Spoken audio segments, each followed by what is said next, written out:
ghost dance. The Iroquois Indians did these dances called ghost dances at their village festivals. They had 6 festivals a year. These dances were supposed to make buffalo reappear and the whites disappear.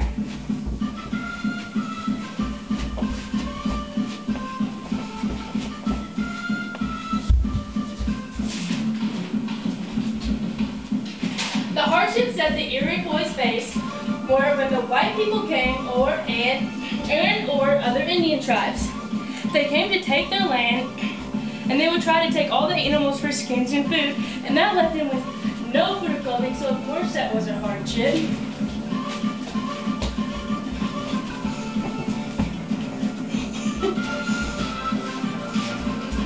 This tribe started off in New York, but made their way down to the Ohio River in Ohio.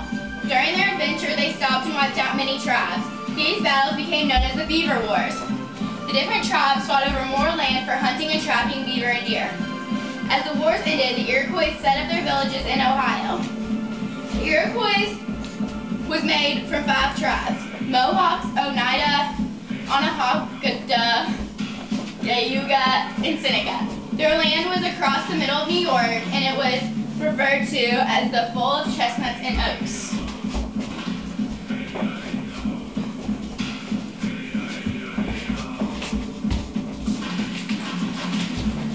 When they settled in Ohio, they furnished these villages with longhouses. These houses held up to 30 to 60 people.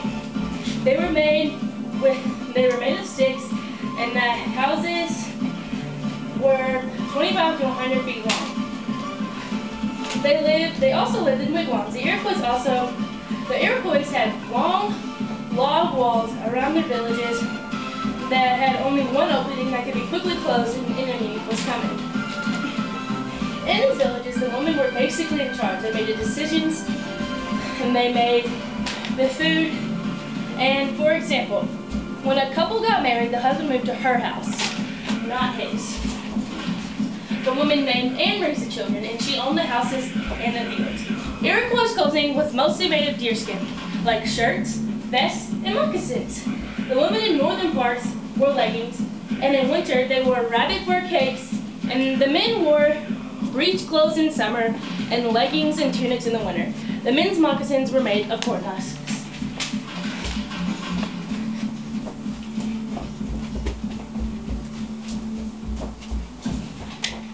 By the 19th century, the people had moved to reservations and learned to farm and work in urban industries.